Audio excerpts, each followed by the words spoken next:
You're listening to the Bearded Theologians podcast hosted by Matt Franks and Zach Bechtold. We hope you enjoy this week's show, and you can find out more about us by going online at beardedtheologians.com, where you can pick up a few t-shirts, listen to a few old episodes, and find ways that you can connect with us. Thank you for listening. You're listening to the Bearded Theologians podcast hosted by Matt Franks and Zach Bechtold. And we have a longtime friend and friend of the podcast, Chris Wilterdink, with us today. And Chris is the executive director of Congregational Vitality and Intentional Discipleship and the director of Young People's Ministries for the United Methodist Church. Chris, that's like a 3.5 by 5 note card, business card you got going on there. I love it. That was nicely done. Yeah. Not only do I have a very long last name, I have an unnecessarily long job title, but it's really good to be back with the two of you. I think we've each gotten a few more gray hairs since the last time we talked, but listen, that's the season of life we're in.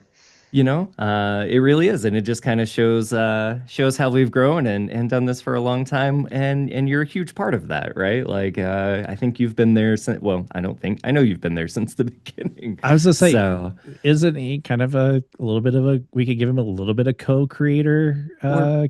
Or blame, either way. Blame him and Mike both. I mean... No, we can blame the typhoon, really, that's right? Like that's your origin story. Is we happened to be at this meeting that was in the Philippines, where planes and buses were still landing through basically hurricane force winds and rain. Mm-hmm. And then you got to where our meeting was going to be, and like the rooms where everybody was going to sleep, they were all flooded. There was lockdowns, and so yes, you got to sit next to each other for 12 to 14 hours, weathering a storm and coming up with the idea for this thing. So, yeah, when you're extremely tired and almost die together, yeah, you have fun ideas. Well, Chris, we're glad to have you on, as always. Would you remind our listeners, because it's been a little bit since you've been on, just a little bit about, who you are and what your extremely long titles actually mean? Yeah, for sure. So as quickly as I can do it, my ministry right now, I get to serve with Discipleship Ministries of the United Methodist Church, which is one of the connectional agencies for our denomination. So on my team, we do a lot of resource creation and support for leaders of ministries so that discipleship can happen at every level of the church. We really believe that the local church is the beating heart of where discipleship lives and faith formation lives. And so I've got folks on my team that do Christian education stuff, children's ministries, youth ministries, adult discipleship, older adult ministries, stewardship. There's a lot that gets lumped in there. But really everything that we do comes back to the idea of discipleship and faith formation, and understanding that that's a lifetime thing, right? It's not just a one and done. It really is something that if you stay engaged with over the course of time, you get to co-create some really, really amazing things with God. And you also get to kind of refine and discover more of who you are through the things that you do. Within that, I also get to wear the hat of being the director of Young People's Ministries, which means I get to organize several denominational events for young people across the United Methodist Church. In 2026, the biggest of those is going to be the Global Young People's Convocation, which will be in Dublin, Ireland, and that's in July of 26. Part of the reason that we're in Dublin is that there's really not typhoons there, so there's not going to be the experience that Matt and Zach got to share in the Philippines in 2014 that kind of led to the creation of Bearded Theologians. But we're looking for good weather and some really cool ecumenical partnerships with the Irish Methodist Church that's up there, and really looking forward to that. I also get to organize Youth 2027, which is the national event for United Methodist Youth in the United States. That will be in Dallas, Texas, in July of 2027. And the vast majority of that event will be inside where there's air conditioning, because I understand that Texas in July is brutally hot. It gets warm and a bit humid in that part of the world. So yeah, I am excited to say and announce here for the first time that we are the official podcast for both of these events. So we'll see you there. Oh, sweet. Yeah, great. Yeah. Make sure you got a valid passport. We'll figure it out. No, that's fun. That's really awesome work. And the work that both Matt and I met you in originally, what, 11 years ago, 12 years ago, and going to the Philippines and preparing for that. And then I got to come out and be part of the Youth 15 team there in Orlando, Yeah. and work with you that way. So fun, a lot of history, a lot of years going back on the podcast, which is super, super cool. Matthew, kick us off with a question, my friend. I was trying to figure out. I was just trying to scroll. I was looking at my notes, scribbling out what I had for a question. Uh, so Chris, with the work that you do, what are some rising trends that you see that we should be aware of as church leadership within the local church context? For sure. So yeah, part of what I do get to do is spend time looking at larger trends that are out there. Um, a handful, kind of on the big picture for church-wide stuff, is that in general, churches continue to get smaller. Um, that doesn't mean that they're doing less ministry or being less effective in any way. It just is kind of a function of post-COVID stuff, that the vast majority of churches have not kind of gotten back to their pre-COVID attendance or membership levels in any way. Again, not bad, just the reality where we are. And so church leaders are having to figure out new ways to do different things, either with less people or less money or less hours or those kinds of things, or being really innovative in the ministry offerings that they create. For church attendance, one of the trends that's fairly interesting is, like, a regular church attender is somebody now that you might see 1.5 times a month. So when I think about discipleship or faith formation stuff, that's a really interesting challenge, because seeing somebody weekly is really different than seeing somebody 1.5 times a month. And one of those times might be in worship where you're not really talking to each other. So that's an interesting one. If I was to put on my young people's hat, there's been some really interesting stuff coming out from Pew and from Barna research lately about sort of a resurgence, especially among young men, becoming more engaged or active in their churches and in their faith life. So there's kind of been some upward trends of young men outpacing young women becoming members of churches. And in general, if you look at that data, you'll see that usually that is young men that are connecting with more evangelical churches that have sort of a more traditional framework for, like, what a family should look like, for the role of a man in a house or the role of the man in the church, as compared to, like, mainline denominations. Last one I'll lift up before I zip it is that as I was preparing some things for workshops in the last year or so, one of the other trends that's out there, it's the longer term one, is that really, like, the biggest single group of Christians in the United States who self-identify with a particular faith group are evangelicals. So like 23% of Christians in the US who would say that they're Christian would identify that they are part of an evangelical church or an evangelical tradition. The next biggest group is the Catholic Church. Catholic Church is somewhere between 18 and 19% of United States Christians. And then the tradition that we're a part of, United Methodist Church, can be lumped in with mainline churches. All mainline denominations together currently make up 11% of Christians in the United States. So I do think we have to figure out a different name. I don't know if mainline is the right one anymore, because Right. if it's only 1 out of 10, that's not very many. Mm-hmm. Mm-hmm. Yeah, that's I don't even know where to start. I think they're all related, right? Like, just how people are engaging in church and in that community, right? We talk over the years, we've talked a lot about religious and spiritual, and the nuns and duns, and how people are engaging in faith in a variety of ways. And I think you're right. Mainline's probably not cutting it anymore. And I don't know that evangelical is helpful either. Just because there's a lot of baggage that comes with that, right? And I would imagine most of our colleagues and the folks that we work with throughout the United Methodist Church claim a piece of evangelism, right? Being evangelical is part of who we are. We don't do it very well because of the baggage, at least for me, because of the baggage that comes with the word. But right, like yeah, having some different terms, having some better terms might be helpful as we move forward. But how do we do that from a tiny little podcast? I mean, sometimes it can be. It's also really interesting for me to think about the baggage that may or may not come with just the word Christian anyway, right? Yeah, Like, oh, I'm Christian, but I'm not that kind of Christian, right? yeah, And that's been something related to that young men trend that's really interesting for me, that there's this willingness to take on like the mantle or the all the baggage that comes along with saying, yeah, you know what, I am a Christian. So what? Even if that understanding is very different than my branch of the family, right? Like if we're talking theology or some different pieces, how what being a Christian means or what acting like a Christian means, it's really interesting for me, really important, right? Like that's part of discipleship. And so when I think about young men who are interested in church and getting started and kind of growing in their faith, how they act out their discipleship or what's being poured into them as they, start to figure out who they are as a child of God. I've got a lot of questions, right? Because whatever gets poured in is what's going to start coming out. right.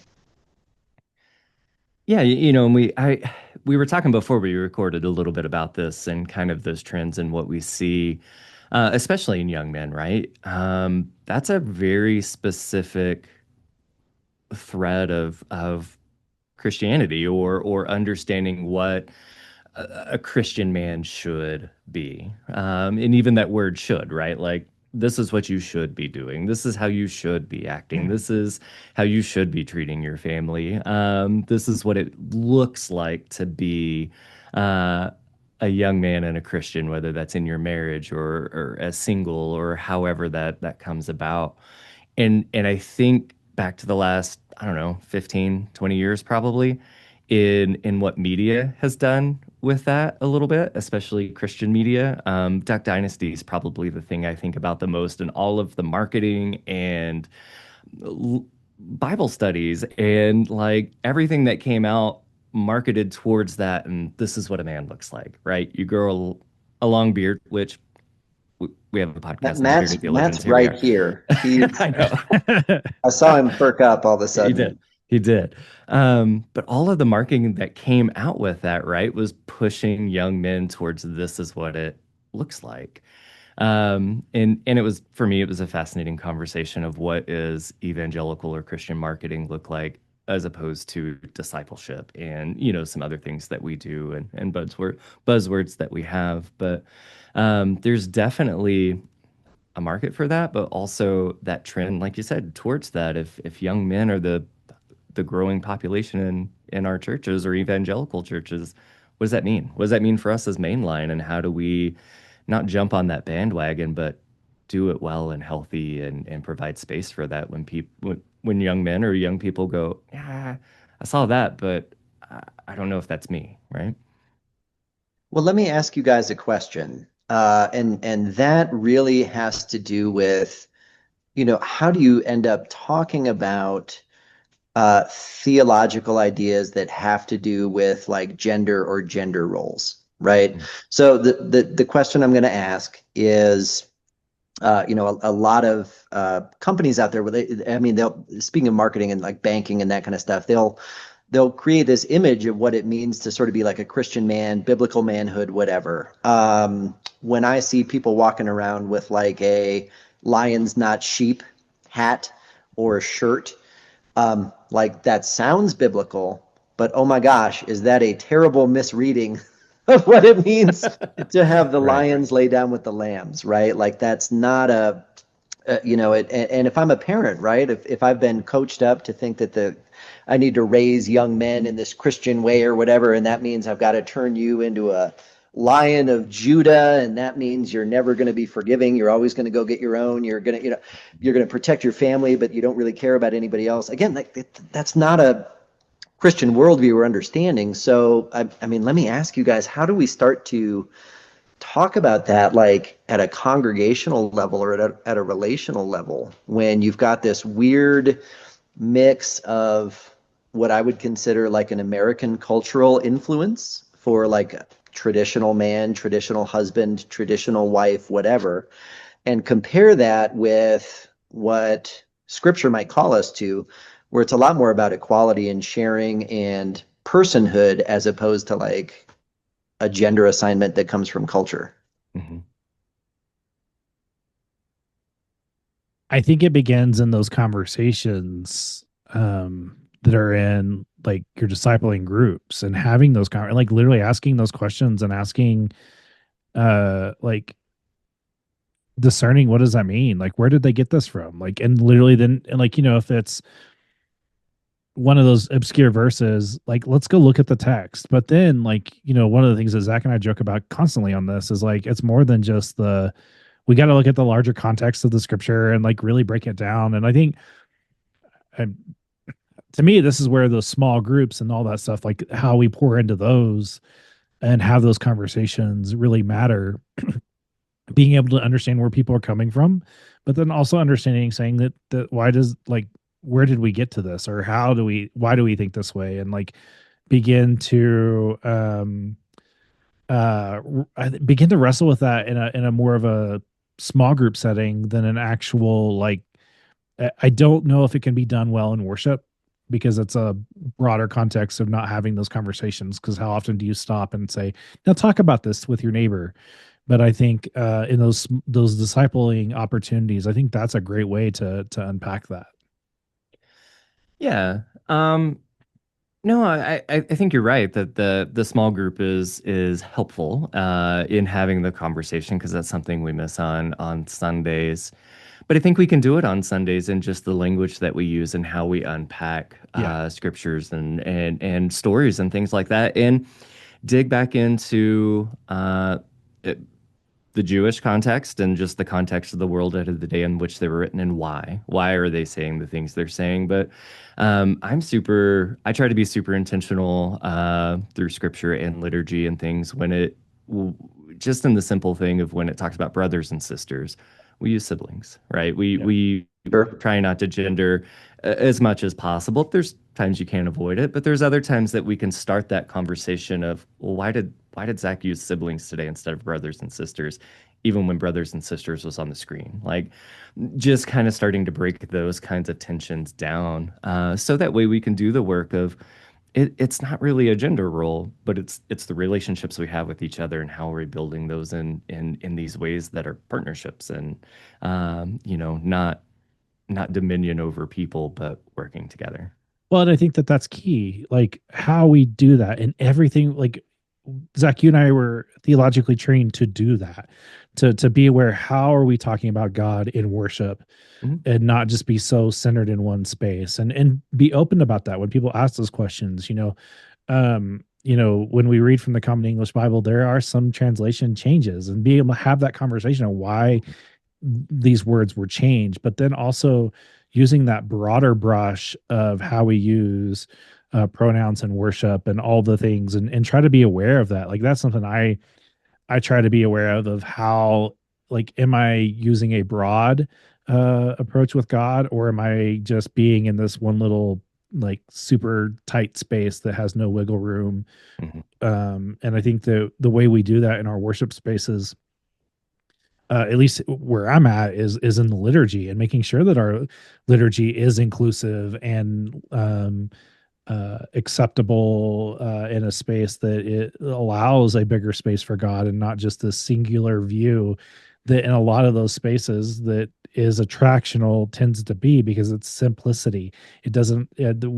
I think in those spaces, a lot of it is simplicity more than it is actual like getting down to the depth of really like wrestling with this stuff. It's simple to say when it looks like this and it smells like this and it tastes like this, that's it.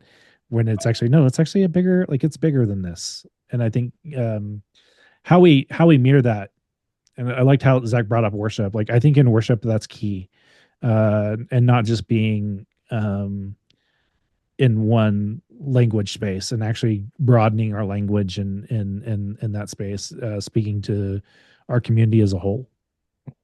I'm having two thoughts, and let me lift them up separately. The first one is like almost needing to take a half a step back. because like we're talking inclusive language and worship and those kind of like, listen, that we're the three of us part of the United Methodist Church. We're a tradition that ordains women. There are traditions that don't. And so, even for somebody that is like being raised or is kind of connected with a more evangelical church or a church that bifurcates, right, and splits and says, no, these are roles for men and these are roles for women. We do not like. How do you get into that conversation, right? Because if you're a young man who's figuring out faith, let's say that you made the faith connection through a more evangelical church, you visit a church and you've got a female senior pastor or a person who's preaching that is not a middle-aged white male with a really awesome beard, like any of the three of us.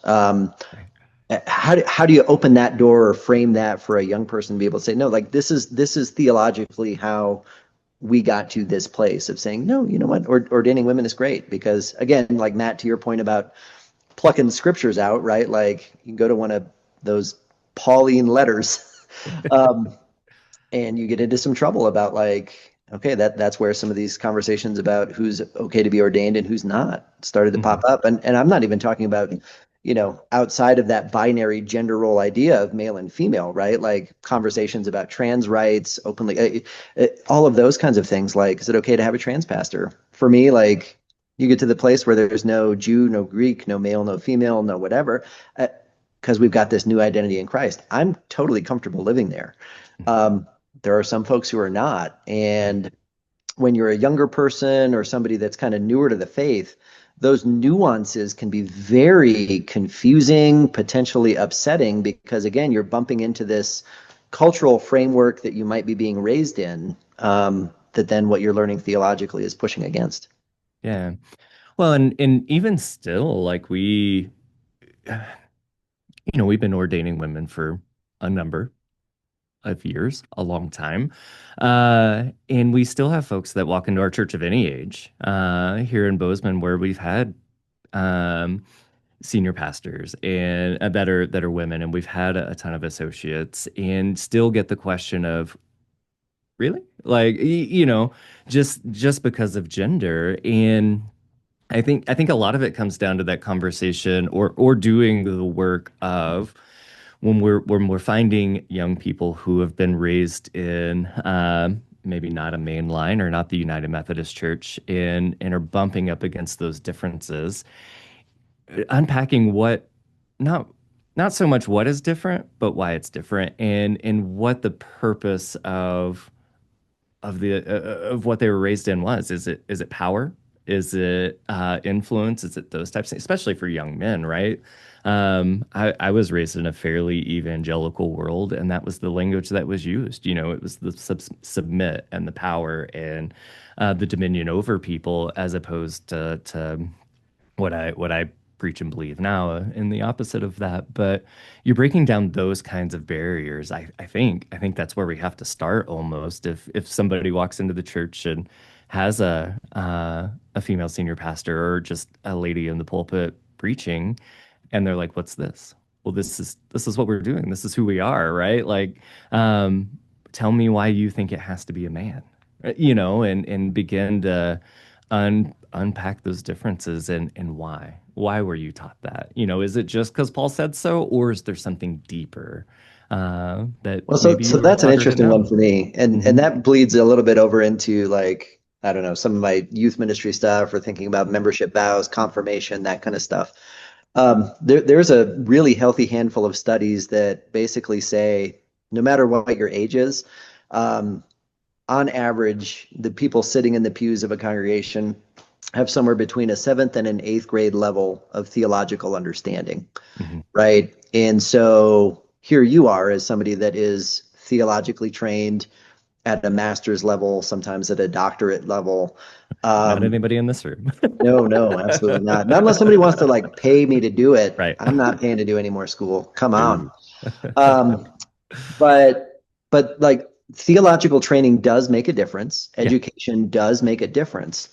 But you really have to be able to, I think the best among us are able to dial stuff down I shouldn't say down, but dial stuff to a developmental level of a seventh or eighth grade level understanding, and then be able to scaffold up and build things up from there. And what I see as part of that, again, like that research trend for the theology that particularly young men are connecting with, it's at that seventh or eighth grade level, but there's not an ask to grow any further.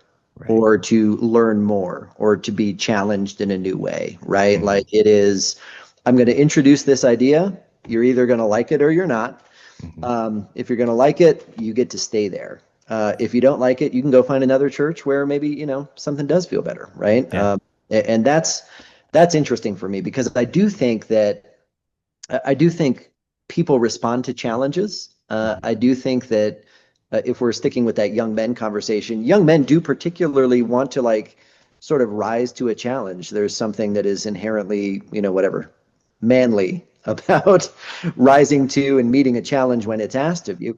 But theologically, sometimes we don't, because it's like you don't want to alienate somebody, you don't want to make them feel excluded, you don't want to make them, have all these feelings, and so you stop pushing beyond that eighth grade level of understanding, which is really, I don't know, frustrating for me when I think about like really wanting to engage somebody over the course of a lifetime.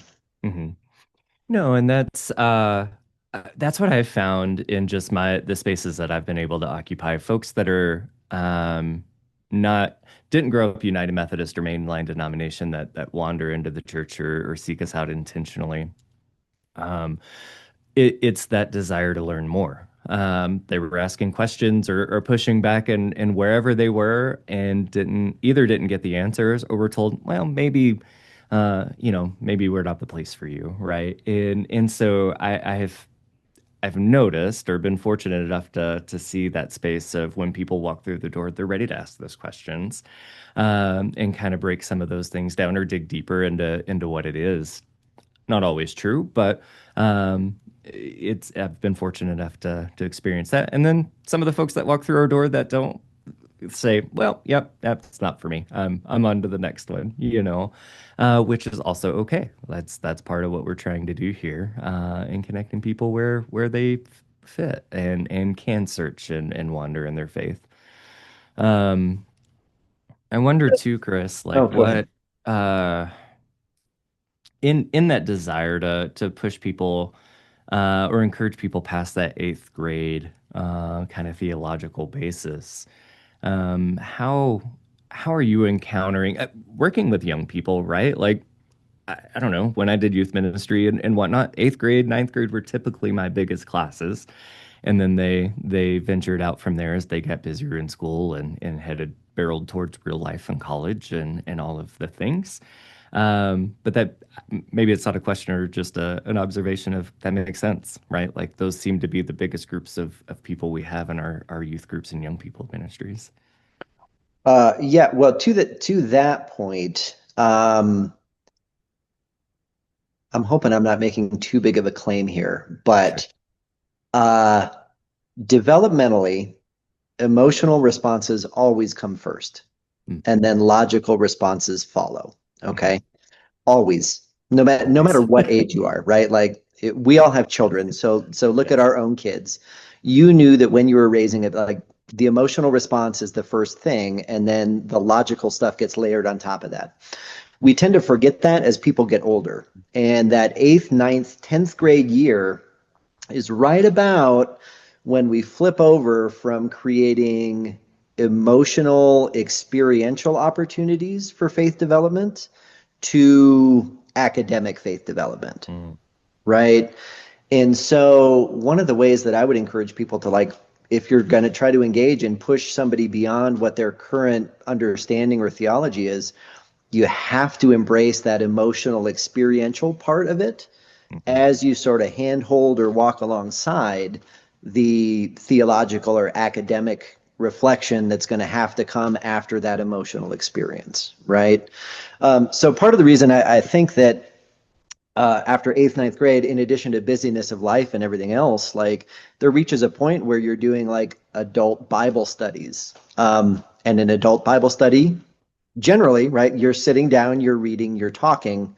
Maybe there's a video, maybe whatever, but is very different than when I'm in fourth grade, fifth grade, seventh grade, and doing some real hands-on stuff, and I'm having an emotional response to the experience that I'm having. As we get older, I don't think it's a bad thing to like tell our leaders, hey, you really should be creating some emotional experiences that call people into staying connected and growing, because you can't always just live up here in your head, right? It's got to be a much more well-rounded sort of an experience. Well, and I think that's where the relationship building is key. I mean, I think having spaces where you can build those relationships, to build that trust, to have those conversations is key. And I think churches provide an awesome opportunity of that if they seize that moment. But if they don't, if they're like two ships passing in the night, without willing to have those conversations or those spaces or even invite that dialogue in, it won't happen, or they'll go find it elsewhere, or whatever. I think that when we can teach our leadership when they're in those spaces to have some depth, but and to do it in a way that is where we try not to cause harm, but we know that helping them understand when they're in that deconstruction phase or in that reconstruction phase or whatever construction you want to put into that. I think that having that trust and building that space is vital and key to be able to do that well. I would be intrigued, Chris, like this is something I was thinking about as you were talking about this. I wonder if this is happening in like Europe and some of our other like in our faster, like in our faster growing places where Christianity is growing overseas. What do you see as someone who has that global connection? Oh man. Well, that's a loaded question. Thanks, Matt.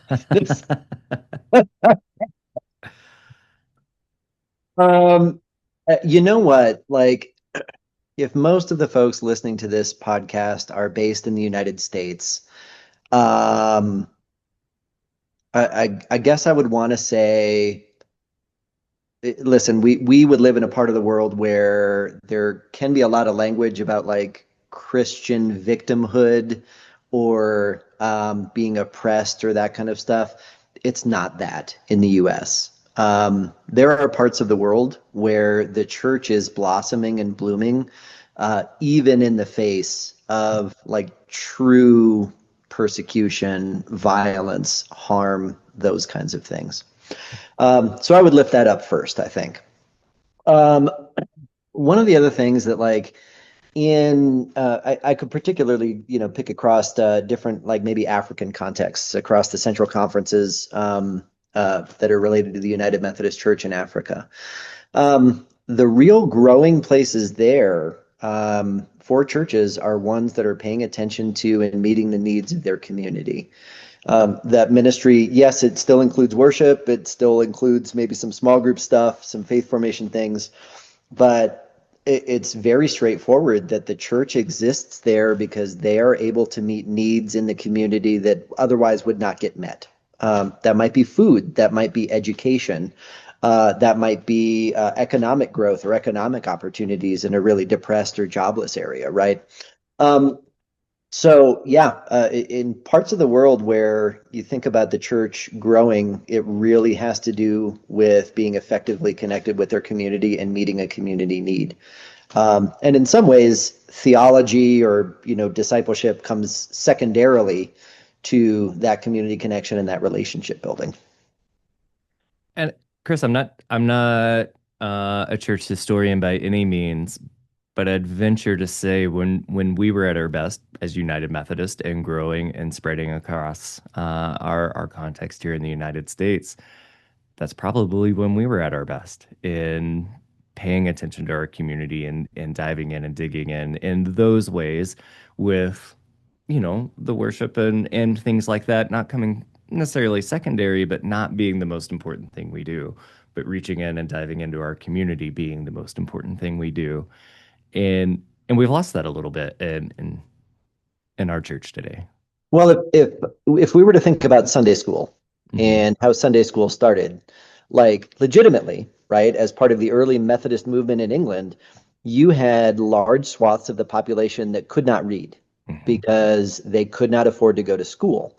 And so people that were active in churches said, you know what, we need to help kids learn how to read. Now, they happened to use the Bible, or they happened to use curriculum that they created, but it was school first and Sunday second.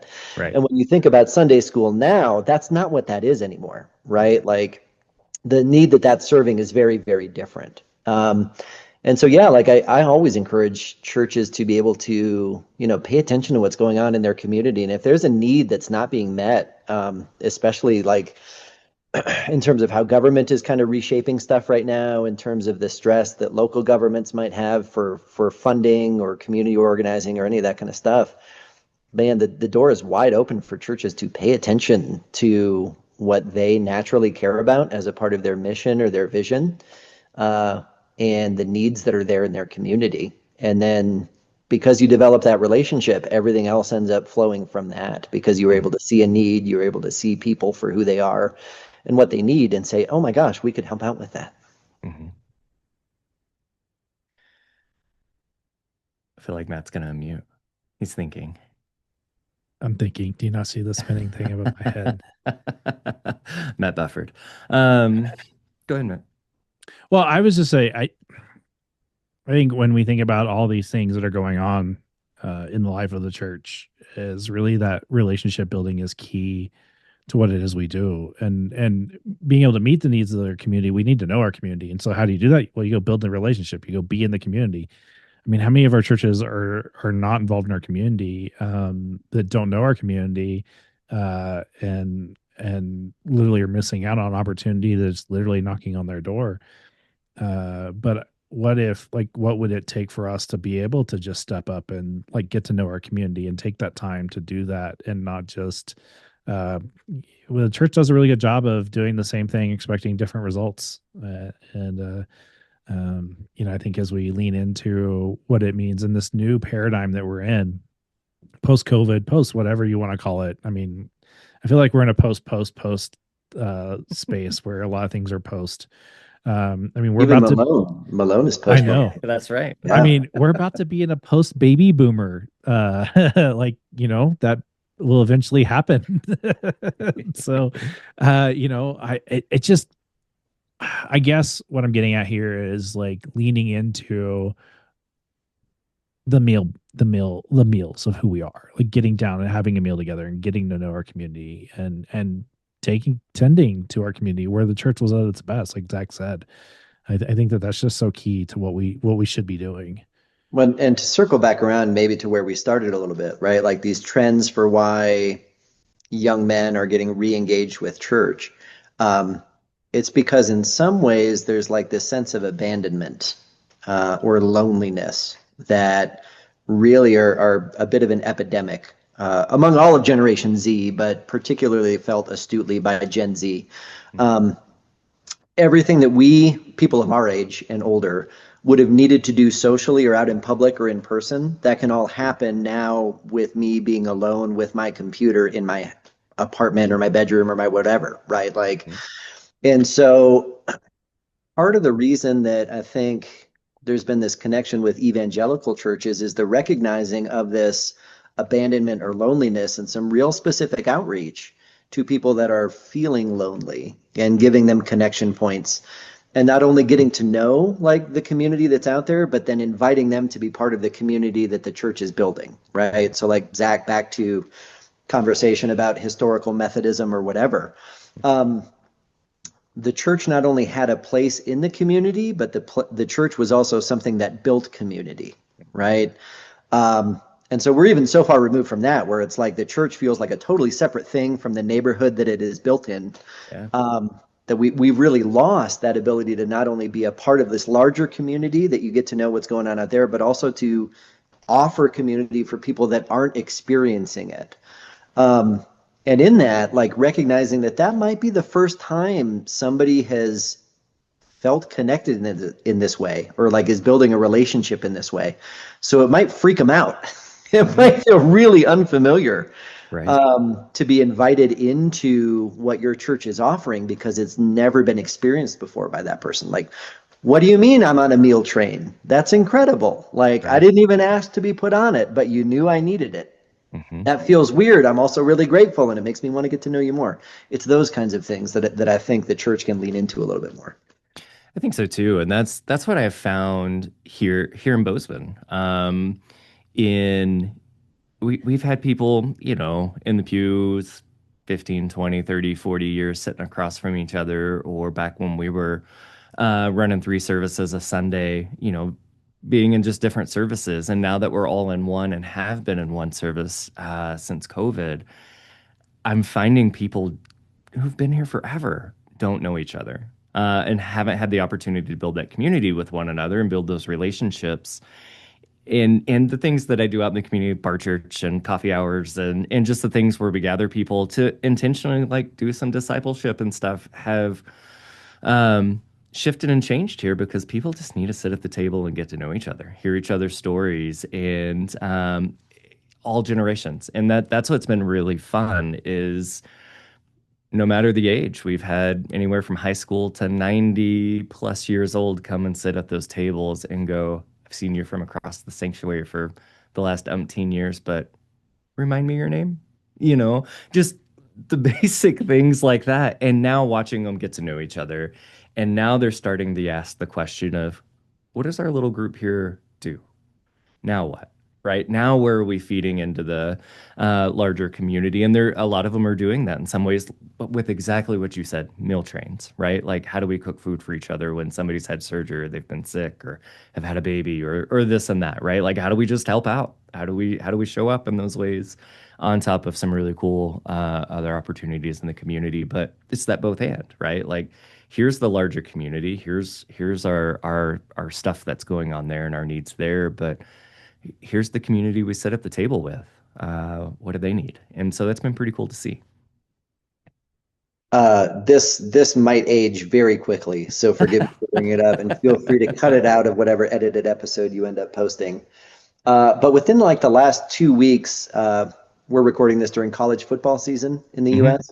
Mhm. There's footage from an Oklahoma State football game where there's just a dude in his 40s whose wife kind of dared him and paid him $10 to go stand in this empty section of the stadium, take off his shirt and start waving it around. Mhm. And all of a sudden, over the course of about 10 minutes, the entire section got filled with a whole bunch of other people willing to take their shirts off and wave them around and look like idiots. Mhm. All because there was one person that was willing to step out there and do something different for the first time.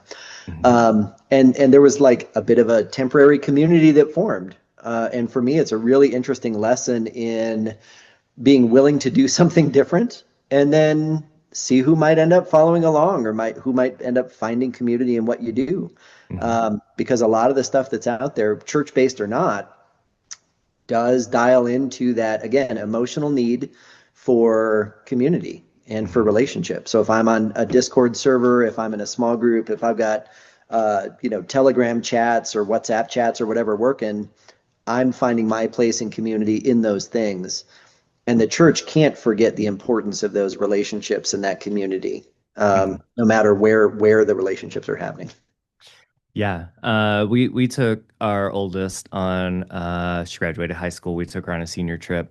Michael and I did, just the three of us, to New York, Philadelphia, and Chicago at the end of the summer. Just where do you want to go? That's where she wanted to go.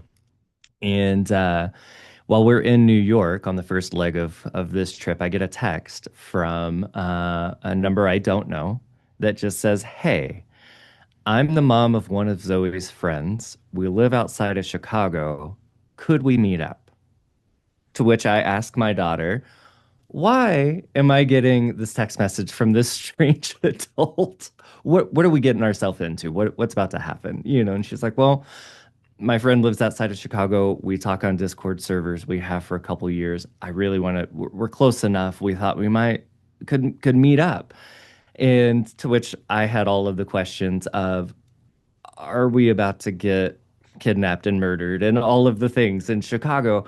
What have you gotten me into? And You got two kidneys and you don't need them both, Zach. That's right. Kind of what I thought. I was preparing myself for just having one. Um, and we end up meeting with this family and spent the day with them in Chicago, all because my daughter found this community and found her people online. And I had to take a step back of, why are you doing this? This is weird. You're going to get yourself in trouble and it's dangerous, to that's how I met Matt. That's how I spent the last 12, 15 years of my life in meeting Matt and meeting you. Like we had more conversations online than we ever did before we met in person, right? And remember that relationship building of, no, these are valuable, life-giving spaces.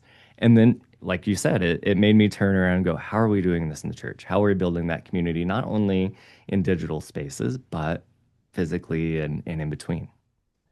Well, and I think it goes back to the invitational side too. We joked about not, we kind of, threw shade at being not evangelical with the capital E, but what does it look like to be evangelical with a lowercase e? And I feel like that where mainlines fail is we don't share the story. We don't share the good news. We don't do that inviting. Like, I ask my church all the time, who are you inviting? When are you inviting? All those things. I'd be intrigued, Zach, like if we were to ask, poll your congregation on a Sunday, when was the last time you invited someone to church? I would be intrigued to see what the data on that would be. And I know even in my context, like, creating that inviting culture is key to those steps of relationship building. But then when they're there, like, we have to do better with church speak. We have to do better with, like, so what is a meal train? Like, that sounds a little weird, but yet it's like, here's what it is. Like, and I get made fun of because my Sunday thing that we hand out is literally 4 pages. It's a lot of information, but you could leave our church and you can know what's happening in the week, but you can also know we work really hard at making sure we try not to use church speak, or at least if we do, we try to explain it in a way that where people can know about us and find out about us, even if it's just sitting out in Narthex and our men's group picks it up, that comes in, that meets at our church, our recovery group that meets at the church. If someone just happens to pick it up, they'll kind of know what's going on without having, all the church speak and language and the acronyms and all the things. Like, someone threw an acronym at me the other day that I didn't even know. And I was like, can you unpack that for me? Because I just don't know what it is. And so I think that when we've really definitely have circled around the idea of relationship building and why it's so key for discipleship. Like, and you kind of, let's get biblical here. You jump into the scriptures, you jump into the gospel, and that's what Jesus is doing all along. He's relationship building every step of the way. It looks different in different situations, but yet in reality, he's building relationships not only with those that he's tending to or whatever is going on, but also with the disciples. He's showing them what it means to be in this space. And I think when we start to really circle back up to what you were saying, is like, how much time do we spend with the scriptures, to know the scriptures, to what's going, like, to know those, and not just the ones that are on the bumper stickers or the t-shirts, but actually like dive in to what's there. Like, I think that to do it, I think we just need to have those conversations. Having been in youth ministry long enough, if you do ask somebody to memorize scripture, the easiest one is Jesus wept. Yeah. Just Oh, that's the only one that's the one I proclaim. When someone says, do you know scripture? I said, I know one. But for the sake of that, right? Like, if you are getting really scripture-y here, the conversation that Jesus is having, and like, okay, who needs the physician more, the people who are well or the people who are sick, right? And there's several different translations of that, but Jesus is willing to spend time building relationship with people that are outside the church structure, and invite them into relationship with God. He's not inviting them into church, right? Like into a room or a building or a synagogue or whatever. He's inviting them into, a deeper relationship with God, or an active prayer life, or those kinds of things. It's interesting age-wise, like, the invitation into relationship Zach, your story is such an interesting one for me because in general, that is how people make friends now. Mm-hmm. It is not in person first, Right. right? Like there's this digital relationship building time where the platform or the tool or the phone or whatever that you're using allows the relationship to form. And then once it's strong enough, you say, yeah, you know what, I'll come visit, right? Or we can connect. How many churches do you know that have like a digital relationship building ministry that isn't about trying to get people into worship right away, or isn't just a one-way flow of information of this is all what the church is doing, come and be a part of it and check it out. Instead, like it's a conversation place, it's a relationship building place, it's it's a different way of thinking about evangelism that maybe doesn't come with the baggage. Mm-hmm. But like the reason that Zoe and her friend would have wanted to meet is because they knew each other well enough after 2 years to say, yeah, we could meet in person. This would be cool. Mm-hmm. Yeah. Yeah. And it was a good time, right? Like Michael and I enjoyed getting to hang out with some pretty good people that we found out had some Methodist roots, right? And the mom has watched a handful of services now, tuned into Bozeman, right? Like it's just a weird, like full circle thing. Cause again, that's how we all met, in a pretty basic But we did way. it before it was cool. Before it was cool. But I think both of you are onto something, because the majority of people that have attended our church in the last 2 years, I would say 95% of them found us online first and online sniffed us first before And they walked watched in for a while. Yeah. And I've been using that as when we talk about these online worship numbers, and yeah, they look amazing. And we know that like that's an entryway into our community. And so if we do a good job, then when people are watching those, they, maybe they'll actually get dressed and show up on a Sunday. Who knows? But if not, like, let's find ways that we can connect with them. Like, and we're really trying to wrestle with what that looks like. How can we connect with this online community that's watching from afar, that's not necessarily signing in or doing all the other things that we need to be able to connect with them? But how can we create that digital space that will allow us to build those relationships? And we're still wrestling with what that looks like. That's a lot of effort to do that. Like you need the right people to know how to do that. And so that just takes time. And I think, but it's key. Like I really think, we've talked about relationship building. I think that having a strong online presence for a congregation is key, because they're looking for you. And if you don't have anything, or if your website looks like it came from GeoCities, you probably need to really reconsider that. I'm not going to update my MySpace page just to please you. I'm sorry. I'm going to need to be in your top 8. So I'm going to yes and that, Matt, because one of the other parts is the church or me being willing to go where you are. Right? Mm-hmm. Like if there is a connection that's made through an online worship or whatever, and the conversation starts, the story with Zach's daughter, like that wouldn't have happened unless you all happened to be in Chicago. Right. How often does the church frame their ask as to, okay, where we are, so come on in? Like that sometimes the bravest thing somebody could ever do is like walk across the threshold of a church because they've never been in one before. Mm-hmm. As opposed to, hey, so I've seen you've been hanging out in our online worship service. Happens to be that I'm going to be at a coffee shop like in this part of town. If you want to come hang out, please do. If not, don't worry about that either. But either way, I'm having a muffin and a pumpkin spice latte. I'm not having the pumpkin spice latte. I was going to say, are you? You are having the pumpkin spice latte. That's a whole nother episode. But being willing to go where people are, as opposed to always making it like, yeah, you know what, we've done all this stuff, so come to the church. Right. You'll get there eventually, but go where they are. Don't be afraid of that either. Yeah, I love that. Chris, we want to be a good steward of your time, but I want to give you the opportunity again. You kind of started unpacking in your life and what you do and some things you're responsible for. But I want you to give another plug to Global Young People's Convocation, the Youth 27, things like that. How do we find those things? How do we get involved?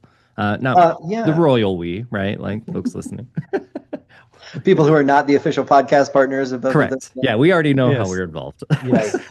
So the website that we keep up, if you go to umcyoungpeople.org, you would find absolutely everything about the Global Young People's Convocation. You would find everything about Youth 2027 as that starts to emerge.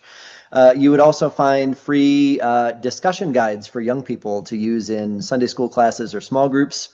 We create lectionary-based lessons that are at no cost, that follow along with the worship series Discipleship Ministries publishes. And we try to, if I'm doing my job okay, have those available 2 to 3 months in advance. We also do articles related to like safer sanctuaries, risk reduction and abuse prevention stuff. We do a lot of support and coaching stuff for people that are in ministry leadership. A couple other things I might lift up really quickly are that we have a certificate in discipleship coaching that we've offered through Discipleship Ministries in partnership with a group called Excellence in Ministry Coaching, which is led by Phil Maynard. And it's different than some other coaching programs because we're not really interested in developing a whole bunch of coaches that would like to then make that their life and get paid to be coaches.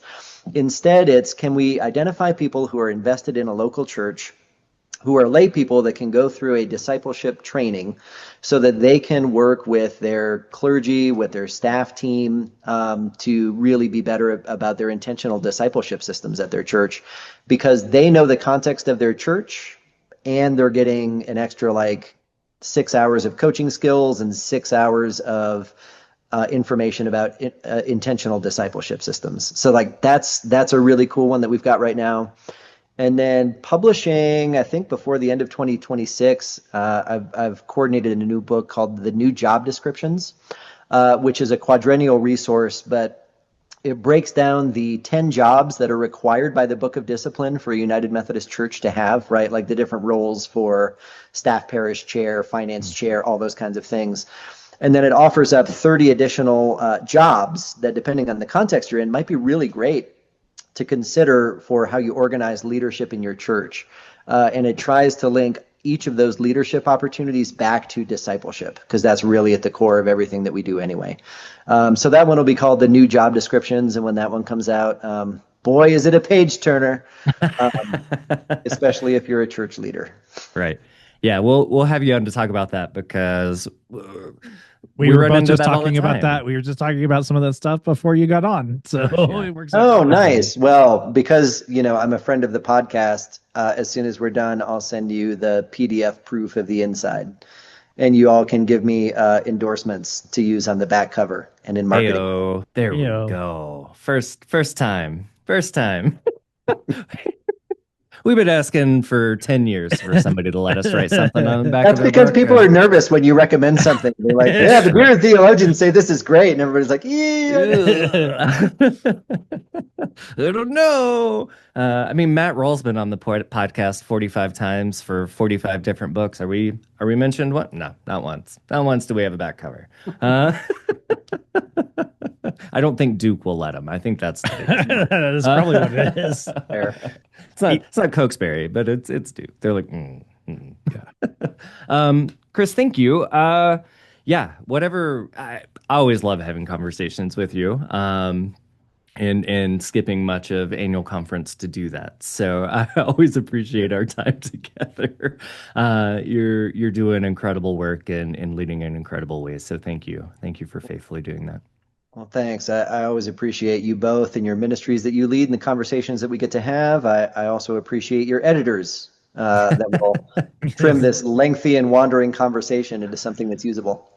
Which is funny because it's just going to go right out there. Yeah, it's just, literally, there might be a few things that I cut out, or just let people know that when you disappear, it's not because, or for those who are watching, because actually our YouTube views have grown up substantially in the last year.